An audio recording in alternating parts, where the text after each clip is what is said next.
अनुराग सिंह के पास जाते हैं। उनके बैकयार्ड में तो काफ़ी खलबली मची हुई है और वो हमारे लिए एनालाइज करेंगे कि इससे आपको घबराना चाहिए या ये भी part and parcel of long term investing है। गुड मॉर्निंग अनुराग। अनुराग, मैं देख रहा था डेटा ऑल टाइम हाई से नैस्डैक 25% नीचे आ गया है। अभी ये पर्सपेक्टिव में देखना भी ज़रूरी है कि 13 साल का बुल रन था, बट क्या थोड़ा एक जूम आउट वाला व्यू बताइए। 5-5, 7-7, 10-10% का कट देख के परेशान होना तो बहुत लाजमी है और बहुत अंडरस्टैंडेबल है, लेकिन एक जूम आउट का बताइए, क्योंकि इंडियन इन्वेस्टर्स अब यूएस मार्केट्स में और ग्लोबल मार्केट्स में इन्वेस्ट करने में बहुत रुचि रखते हैं। तो क्या एक अच्छा फेज्ड मैनर में एंटर करने का समय आ गया है? Ajay, good morning. अजय देखिए, नहीं, अभी समय सही नहीं है, एटलीस्ट यूएस मार्केट में और नैस्डैक पे एंटर करने का समय नहीं है। और आई थिंक इसका बैरोमीटर हम बहुत पहले से ये समझते हैं कि मेरे ख्याल से नैस्डैक ईटीएफ्स में इन्वेस्ट करने का चलन लास्ट ईयर बहुत जोर पकड़ा था, और वो इन पर्टिकुलर रिटेल एग्जैक्टली पीक को पकड़ लेता है। वो रिटेल की सेंस पता नहीं कहां से आती, बट वो बार बार वो प्रूव होता है। तो वो आई थिंक नैस्डैक में बहुत करेक्शन ड्यू था। 25% टॉप से हाई है, मैं कहूंगा अभी भी कुछ करेक्शन ड्यू है। I think about may be 10-15% correction और भी हो जाए तो मैं सरप्राइज नहीं होऊंगा। अजय देखिए, लास्ट टाइम हमने चर्चा की थी, ये जो लास्ट कुछ बड़े stocks, Apple, Amazon, Google, Tesla और माइक्रोसॉफ्ट, इन्होंने इंडेक्स को होल्ड करके रखा हुआ था। बाकी नैस्डैक में तो करीब 65%, 100 में से 65 कंपनीज की तो अर्निंग्स ही नहीं है कोई। तो इस तरह का फ्रेजाइल इंडेक्स था ये, लेकिन एक तरफ ये बिग टेक ने होल्ड अप किया हुआ था इसको। आई थिंक इसमें करेक्शन आना बिल्कुल जायज है, और अभी इसमें और करेक्शन आ सकता है। बाकी मार्केट भी इसकी वजह से, सेंटीमेंट की वजह से सफर कर रहा है, बट आई थिंक वहां पे रिकवरी जल्दी होते दिखेगी। नैस्डैक का करेक्शन बिल्कुल जायज है और बिल्कुल ड्यू था। अजय, बहुत ज़बरदस्त आपने आंसर दिया, बहुत ही प्यारा आंसर, और मैं चाहूँगा व्यूअर्स को इस बात पे गौर करने को। 65% कंपनीज की अर्निंग्स नहीं है, और अर्निंग्स का promise 4th year, 5th year, 10th year और मे बी 15th ईयर में है, और उस प्रॉमिस को बाजार वैल्यू कर रहा है। जब वो प्रॉमिस फ्रेजाइल हो जाता है क्योंकि उस वैल्यूएशन का मेट्रिक चेंज हो गया, इंटरेस्ट रेट्स, तो वो सारा वैल्यूएशन वो पूरा हवा में हो जाता है, और इसलिए किसी भाव से नीचे आए तो अट्रैक्टिव लगने के बावजूद भी अपने आप को रोकें, समझें, और उसके बाद अनुराग सिंह जैसी कमेंटेटर्स की बात सुने और उसके बाद छलांग लगाएं बाजार में। ये वाला पॉइंट जरा एक्सप्लेन करिए।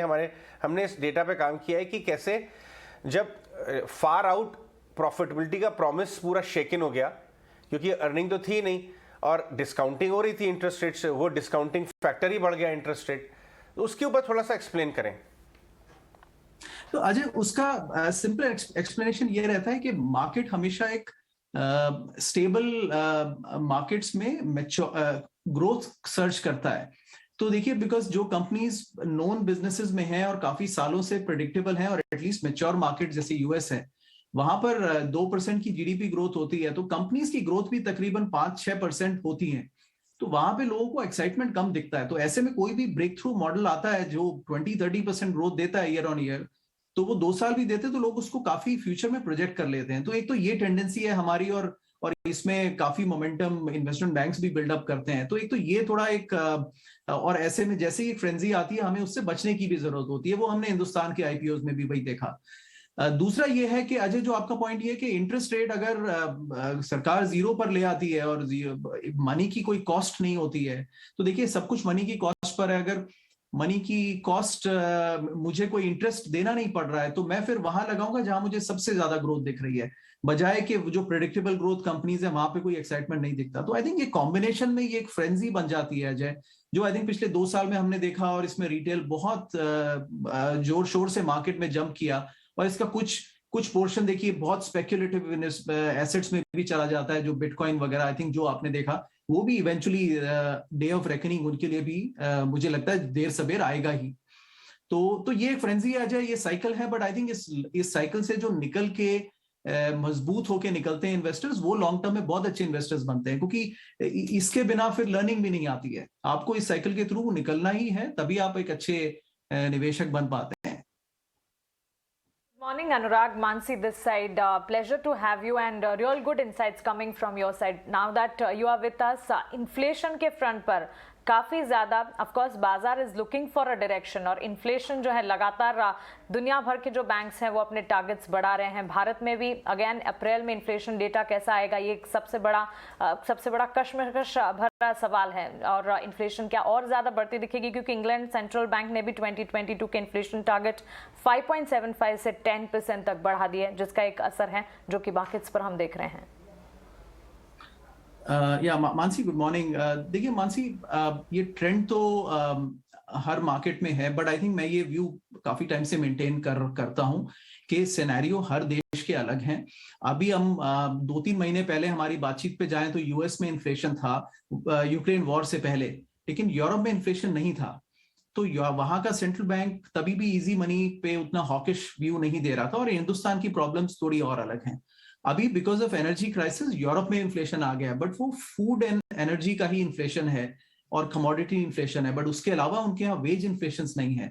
तो जैसे ही वॉर का सिनेरियो अगर शांत होता है तो उनका इन्फ्लेशन लेवल आउट हो जाएगा, और तभी देखते हैं आपके लेग्रैंड का व्यू जो है वो उतना हॉकिश नहीं है जितना यहाँ पर पॉवेल साहब का व्यू दिखता है।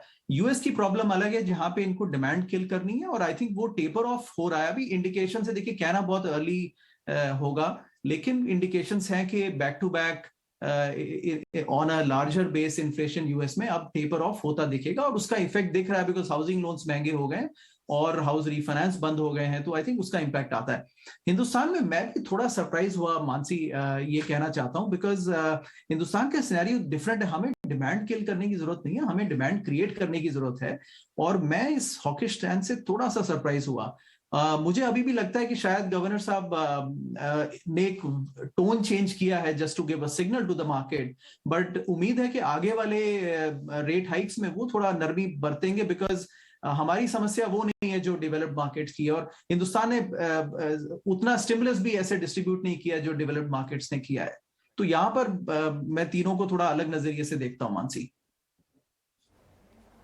ऑलराइट, मॉर्निंग अनुराग। एब्सोल्युटली। तो ये जो क्रैकडाउन मेजरली आ रहा है वो बिकॉज ग्लोबली भी अब कंट्रीज प्राइस बढ़ा रही हैं। यूके गवर्नमेंट ने, बैंक ऑफ इंग्लैंड ने बढ़ा दिया, पॉलिश गवर्नमेंट ने बढ़ा दिया, और अब उसके चलते हम ये देख रहे हैं कि ग्लोबली मेल्टडाउन हो रहा है। लेकिन अगर अब भी आप इंडियन मार्केट्स को कंपेयर करें ना, चाहे भले नैस्डैक इंडियन मार्केट्स निफ्टी आपको 10% करेक्टेड लगे, लेकिन अब भी वो फेयरली लेस अंडर परफॉर्म्ड है rather than other markets.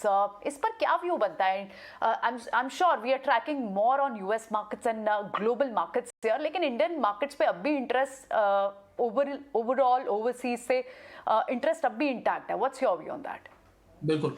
सो प्रियंका, गुड मॉर्निंग। एक तो ये आई थिंक पिछली बार हमारी बात हुई थी, आपने कहा था नैस्डैक ओवर वैल्यूड है, और आज देखिए आपने नैस्डैक को एक तरह से लेवल ऑफ करना शुरू कर दिया है। तो आई थिंक अच्छी बात है। आई थिंक अगर ओवर वैल्यूएशन हम समझ पाते हैं तो आई थिंक ये सुनने वालों के लिए भी एक नजरिया है कि देखिए, you have to spot over valuations and frenzy में आपने कैरिड अवे नहीं होना है। देखिए, हिंदुस्तान में प्रियंका वही व्यू बना हुआ है कि हिंदुस्तान मार्केट में अभी करेक्शन आया नहीं है ठीक से, तो आई थिंक वो एक नर्वसनेस जरूर है, और उस पे एफआईआईज भी थोड़ा वेट करेंगे, बिकॉज 22x के मल्टीपल्स पे अब एक छोटा सा कंपेयर कीजिए। अगर एमएससीआई इंडेक्स में भारत करीब 13% का वेटेज अभी होल्ड करता है, ये तकरीबन 2 साल पहले 8-9% हुआ करता था, और ये 13 पहुंचा बिकॉज हमारे मार्केट्स ने रिटर्न्स अच्छे दिए। लेकिन अब अगर कंपेयर करें तो चाइना 9x पर चल रहा है, ब्राजील 7x पर चल रहा है, ऐसे में इंडिया 22x पर है, बिकॉज हमारे म्यूचुअल फंड्स बहुत पैसा लगा रहे हैं, और करीब 4-4.5 बिलियन हर महीने म्यूचुअल फंड्स और इंश्योरेंस के जरिए आ जाता है। तो इसने मार्केट के फॉल को तो रोका हुआ है, लेकिन इससे चीजें अभी सस्ती नहीं हो रही हैं और ऐसी अट्रैक्टिव नहीं दिख रही हैं, और आई थिंक वो करेक्शन थोड़ा ड्यू है, और हेल्दी करेक्शन अगर आए तो इसमें कोई मैं कहूंगा ये बहुत बहुत बहुत अच्छा रहता है मार्केट्स के लिए।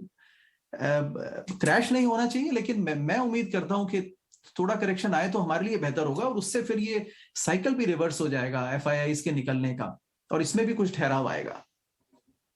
अनुराग, शुक्रिया आपका। काफ़ी ज़्यादा आपने अपना आउटलुक हमें डिटेल में समझाया, and it's pleasure talking to you. Have a nice day, and let's hope बाजार जब नेक्स्ट टाइम हम फिर मिले अच्छी तेज़ी दिखाएं।